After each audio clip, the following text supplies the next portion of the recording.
Okay, well, I have a really esteemed guest with me today, and I really wanted to bring my really good friend, Lynn Chang, Ph.D., with me into my blog. And as you all know, I'm Octavia Brooks, Shamanic Energy Healer, and the reason I wanted to bring Lynn here is she has a talent for helping people really step firmly on their path of purpose. And with all of my shamanic skills, I can bring people inspiration and guides and motivation. However, this very precise piece that Lynn brings, I feel, is super complementary to what I'm doing. And that's why I really wanted to bring Lynn on the show. She is the founder of Career Zen, and she's the author of a 10-day career cleanse.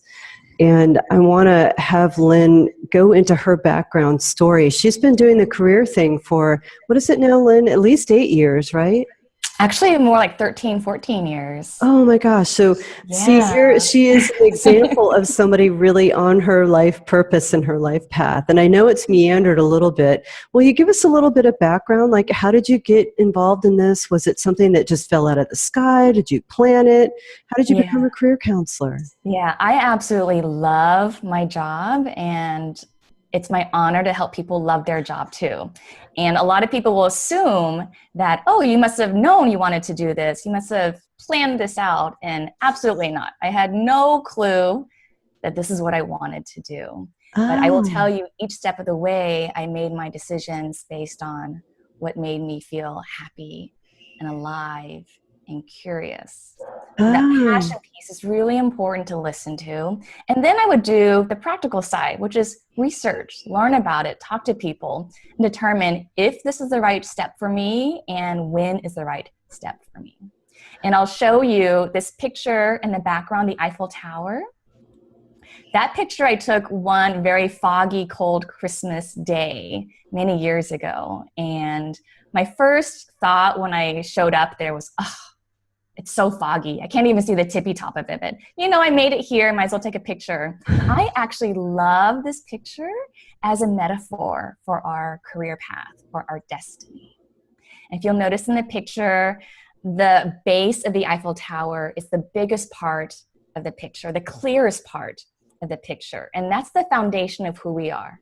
Your likes, your dislikes, what's important to you, your values, your personality, all the quirky things that make you unique, that is the foundation. And it's really important to get clear, objectively clear on who you are without judgment, just with compassion and understanding, this is who I am. And when you can have that clarity, then the next step becomes clear. Like the next step is based on who you are at that moment with what you know at that moment, and you make that next step. When you're on that second rung of the Eiffel Tower, the fog will lift a little bit more, and then the third rung will appear. When you're on the third rung, the fog will lift a little bit more, and the fourth rung will appear. So each step of the way, it's unfolding into a more refined, defined path. Wonderful. That makes sense. And so a lot of us, when we're on a lower rung, we'll look up like, it's so foggy. I don't think the tippy top exists. And so a lot of fear sets in. The tippy top doesn't exist. So I'm just going to sit here until it's totally clear so I don't make a mistake. Yeah. I don't want to waste time. I don't want to waste money. I'm scared. And so that's what I teach, is that there's a natural unfolding that happens. And that I think that would just in and of itself bring so much comfort. So many things that you just said I want to like call attention to again. One, to really know yourself and to give yourself permission to be in that joyful state, that that part of you that's loving and innocent. I think a lot of people are just, they don't even know how to accept that part of themselves. That's almost part of the foundational part of what you said, the Eiffel Tower. And then to not need to know how your life is going to end up and how what your whole life's worth of contribution is going to be right in this moment, because it takes so much, it puts so much pressure on the decisions to walk forward that it would be crushing, and you could just like stall out and like freeze up right then and there. Yeah. Oh my God. So your destiny is laid out, right? And that's the reason we're born, is to have this adventure, to be on this journey, to not know everything, and to have it reveal itself over time. Yeah, and that's also human nature to not have, like, we want to know, we want to know everything. We want it to be concrete and predictable and planned.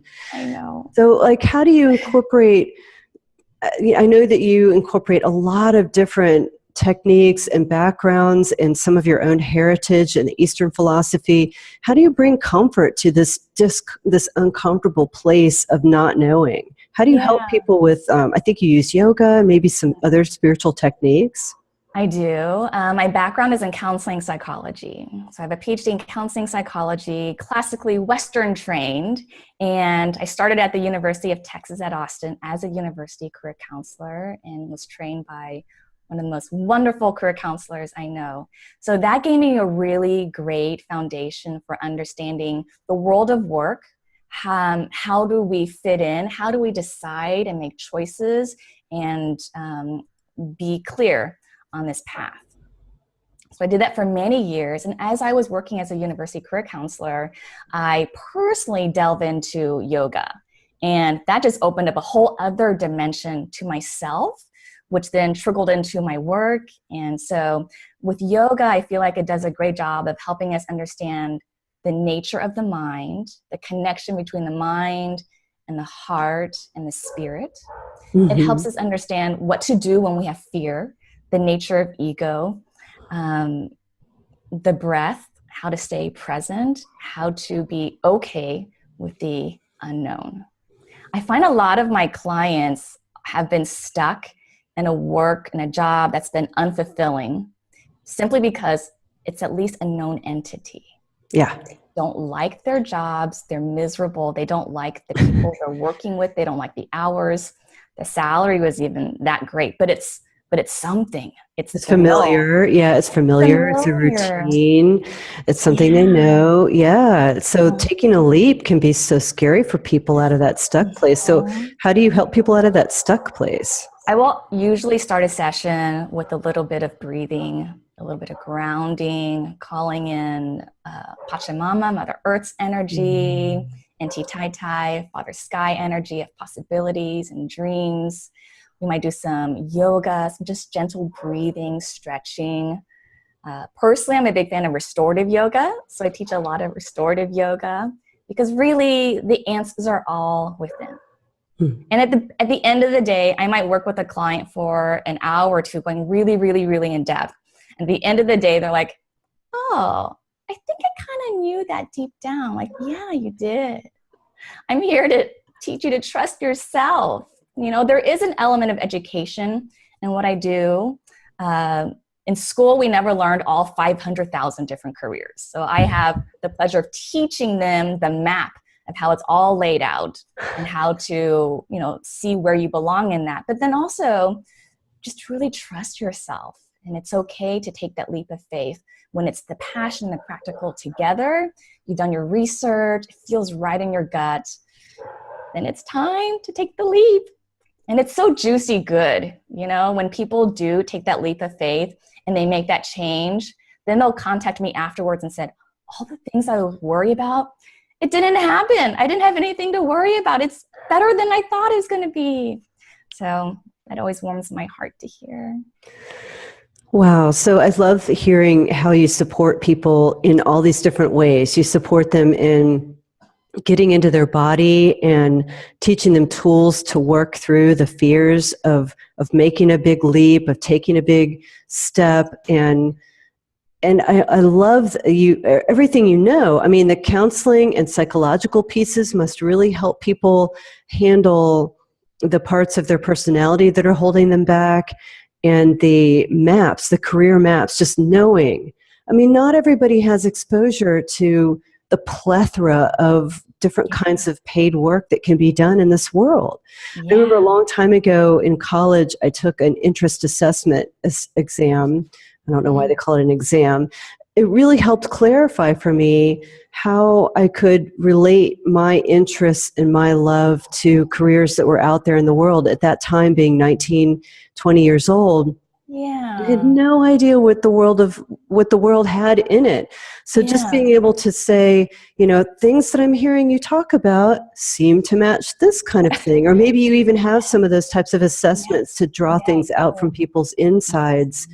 things that they are secretive about and private about, that they don't even want to let themselves know, but they'll tell a test, and they'll like bring it out in these certain ways, or maybe you draw it out of them too, to help them see clearly and to reflect back to them their heart's desire and their talents and their internal motivations and dreams, because there's so much about this world and our childhood development that's kind of squashes that. I like to teach about self-expression, and it gets squished down. So I would imagine that's probably a big piece of what you do to help people find their life purpose is what is that inside. Do you want to share more about your methodology? Yeah, around the life purpose piece, it's fascinating because a lot of people believe that they should know by now. It could be a 20-year-old or a 60-year-old. I should know by now. And it's not about that. It's not about you going into a place and finding it. Like, oh, here it is in my closet. You don't find it. Actually, it finds you. It finds you. Here are some clues. And this is how you know when you're on your right path. It's something that you do for other people so easily, but you have a hard time doing it for yourself. Does that make sense? I've got a few of those, yes. Yeah. Right. So everything is energy. Everything's a cycle of giving and receiving. And you were born with this talent, this purpose, this drive to do something very unique, remarkable, that is helping other people, that is elucidating. It's just incredible. And when you give it to other people so easily, like, oh, yeah, anyone can do that. And people are like, no, I really appreciate that. Like, oh, what are you talking about? That's nothing. Really, it's something. It's a gift. So start recognizing when people are complimenting you, when people are asking for your help, and you think like, well, what's the big deal? It's a big deal. So start noticing that.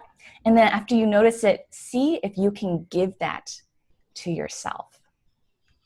Because that's what that blockage of not appreciating it as your gift, and then that blockage of not receiving it back for yourself, is what's blocking you not knowing and discovering your life purpose. Oh. Right? So when you can give it and receive it, boom, that's when all the stars align, and that's when things really, really take off.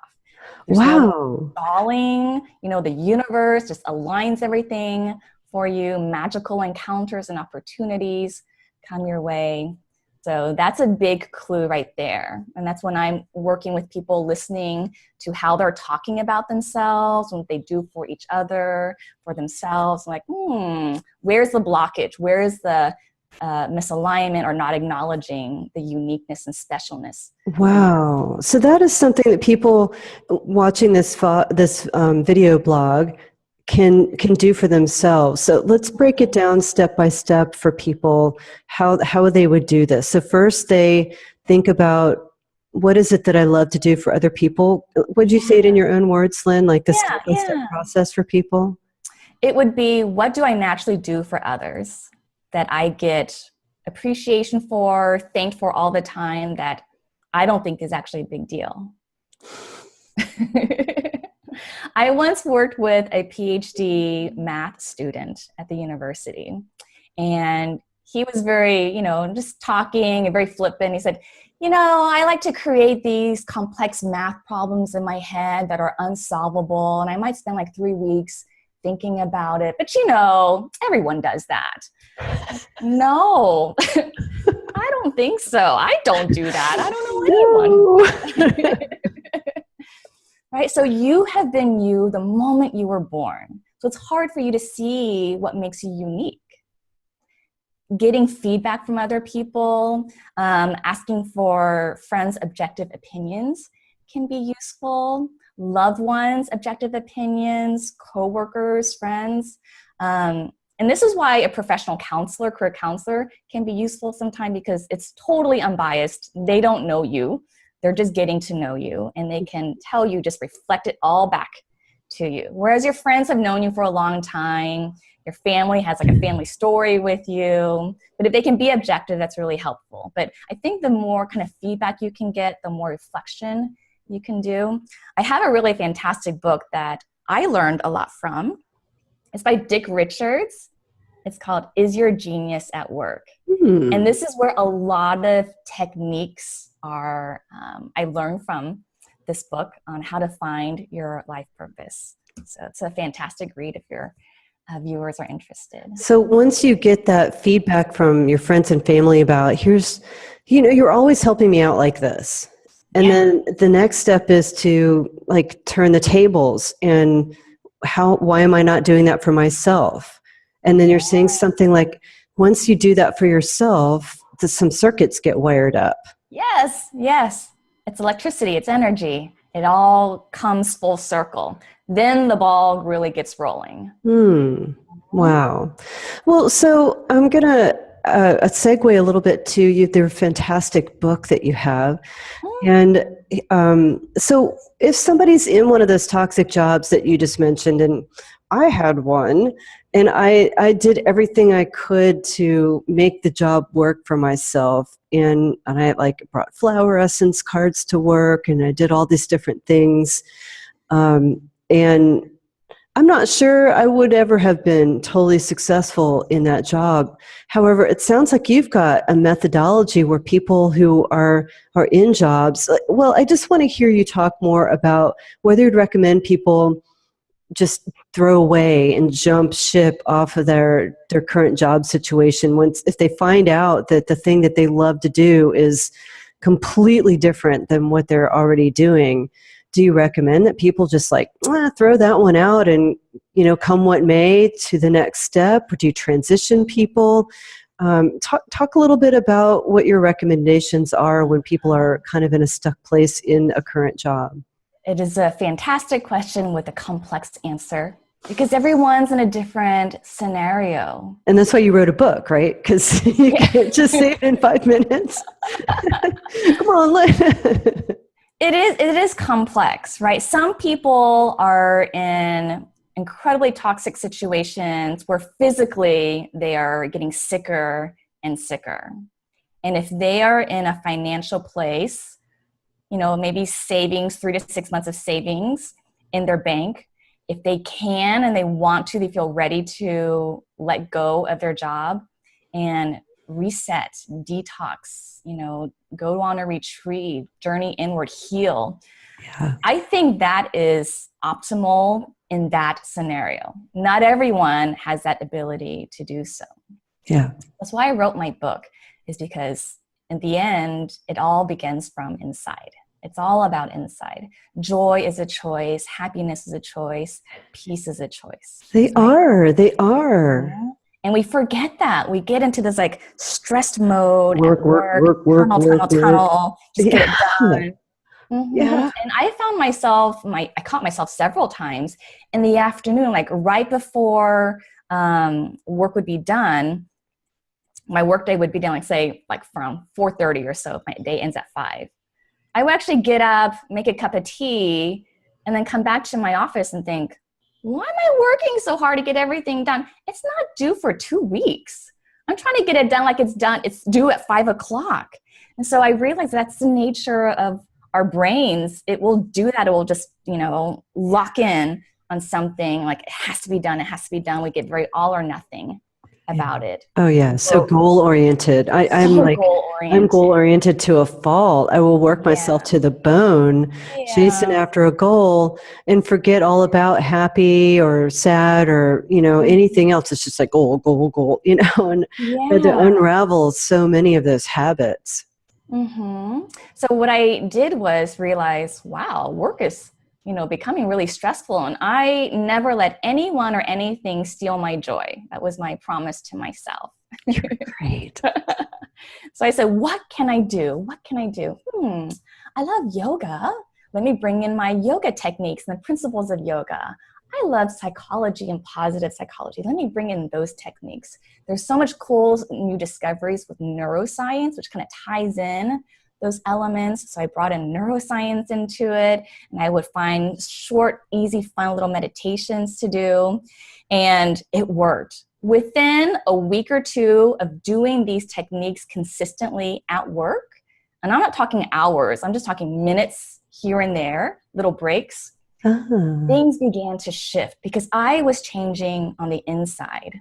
My reality around me started changing. I saw more lightness, more fun, more harmony, more zen. And people would come to me and come to my office and say, what are you doing? Why are you always so happy? Can I have some of the Kool-Aid you're drinking? Yeah. Like, what's your secret? I want to have more Lynn time. I would just go around campus seeing my friends like, I need to spend more time with you. What are you doing that's different? So that's why I wrote the book. The 10-Day Career Cleanse. Oh, great. At work. Yeah, it's 21 techniques put in 10 days. And there's cute little panda cartoons. They're wonderful quotes. I'm a nut for quotes. I love quotes. A lot of inspiring quotes. You'll see yoga in there. Oh, it looks so creative with all the pictures and not everything's in a box. Really great graphic design. Ooh, I love it. Yes, Ryan. And it also doesn't look like it's a 10-pound book either. No, it's a fun little workbook, and actually I recommend people leave it at work. So buy it and then use it at work and leave it at work, because learning specialists will tell you that where you learn something, you'll be able to retrieve it more easily. Okay, right. Does that make sense? So a lot of our wellness, self-care, self-help books are at home. So it improves our home life. So this is a book to leave at work to improve your work life. And you'll find energetically your workspace, your office, your station, wherever you work, will begin to shift energetically in a positive direction. So when you have that positivity surrounding you, you feel comforted, you feel secure, and you get this clarity of what my next step needs. What can I do to make my situation better? It could be just a 2-degree shift. You don't have to necessarily change jobs or maybe just add a different component to it. Or it could be a total 180. You know, everyone's different. I talk to them about their scenario. But then you get the clarity and the courage to make that switch, to make that shift. I think there's so much you can do. I once I did something similar when I was in my toxic job, and I would think of my cubicle as kind of like my own little domain, my own little temple. That's right. And I would make it inviting. I wanted to make it inviting to myself so that it would be a nice place. So I put beautiful pictures on the cube walls. And then when people came by, they felt comfortable too. I was in a job where it was really important for me to be inviting because I had to do a lot of influence management. Didn't have any direct reports. So I needed to be likable to people in order to get my job done. And another thing that occurs to me is when you become the person that people want to be around, more opportunities come to you. Like it's the talking at the water cooler. God, I heard about this job that's starting to open up over here. And also when we're not in that stress mindset all the time, I just think pure blood flow. I mean, this is so scientifically proven. When we're in stress mode, we just don't even have blood flow. And we're cut off from huge resources of creativity, inspiration, thinking clearly. You know, we're just really constricted and heads down. So anything we can do to breathe more, open ourselves up more, express ourselves, of course, within the professional constraints of where we're working. We may even have a conversation with our boss or another manager about something that would be very interesting to us. And we're that really likable person. People like to help likable people. You'll find mentors and people who foster you in the workplace and open doors for you never even thought possible. And perhaps your job could just change around you into something that you really, really like. Absolutely. That is key, Octavia. That's key to be likable. Because it's not the person with the most qualification who gets the job or the most degrees, the most experience, the most skills. It's the most likable person who gets the job. And a lot of True. times the people I see, they are so drained and they'll tell me, I should have left this job 18 years ago. I should have left 18 years ago. I should have left this job. So by the time I see them, their soul is so depleted and crushed. And I tell them, you have to be likable to get a new job. And at this stage, it's hard to feel likable. They're like, I know, I get it. I just hole myself up in my apartment and I don't leave the home and I don't go out. I don't talk to people. So again, this is why the book is there. Like, start from within and every day build upon your vibration and raise your vibration and choose more joy, choose more happiness. One of my clients in his 50s was going through a divorce. And he said, you know what, since I'm going through this life change, I'm going to do something for myself. I've always regretted not finishing up my university degree, my undergrad degree. So by the time I saw him, he had enrolled in school to finish up his degree. And he was feeling so proud of himself, like, yes, I'm doing this for me. And I was very happy for him. We were talking about majors and careers. And then he said, Lynn, the strangest thing happened. You know, I joined a gym. I'm very into fitness and health and fitness. And I was throwing the medicine ball with somebody. And within 10 minutes, I got a job offer. Just like that. And I was surprised. I was just, you know, shooting the breeze. But I said, thank you so much. I'm flattered, but I'm not looking for a job. I actually quit my job to focus on my school. That's most important to me right now. And you know what happened? The guy said, I want you even more now. And he upped the offer. Yes. Because these are who we want to work with. Yeah, when you are happy and a dried up person, you want to work with somebody who's enlivening and innovative and who's connected to their creativity and connected to their essence. That's who we want to be around. Yes. Well, exactly. I have so much admiration for your work, Lynn. I know that what you're doing, you know, that ripple effect that people talk about, you drop a pebble in the pool and it ripples out. Here you are working with all these different individuals and up-leveling their vibration wherever they are, whether they're in the workplace or whether they're stepping out into an entrepreneurial track. Your ripple effect is profound because of all the people you touch, all the people they touch. They're not, once you get onto this joyfulness and expressiveness and likability, you can't get off that train. So once you set people on the train of expressing their true nature, they will, that's going to be infectious to everyone else who's around them. So I really appreciate your careers in keeping people on track with creating more joy and happiness in the world. And so I want to wrap up by asking you, how do people work with you, and what would you like to offer the viewers today? I work with people from all walks of life and all stages of the career development. And if they go to my website, career-zen.com, they can sign up for a free 20-minute phone consultation just to see, like, here's my scenario. What advice do you have for me? I'm happy to share my perspective and give some advice. And it feels like it's a good connection. You want to work together. We can work, if you're local here in Austin, we can work locally. I work remotely using video like Zoom, like this one. And then also if they go to my website, they can request a free sample of the book, the 10-Day Career Cleanse. So that's generous. That I can offer. And just to see if you do like my approach, like the philosophy. And really at the end of the day, it's an invitation for you to choose joy. My purpose is to start a revolution of happy people at work. Yay! So whatever you need to do to be happy, please do that. I don't know how anyone could resist you, Lynn. So that is career-zen.com to get a free sample of her book, and also to spend 20 minutes with this amazing, blessed person who has such a vast toolkit of resources to share with people to trigger your joy and connect your joy with your purpose in life so you can be the ripple in the pond to everyone around you. Lynn, I want to thank you so much for this time together today. It has been such a joy and a pleasure, and I look forward to more connecting in the future. And I feel so aligned with what you're doing, and I'm really glad for your work in the world.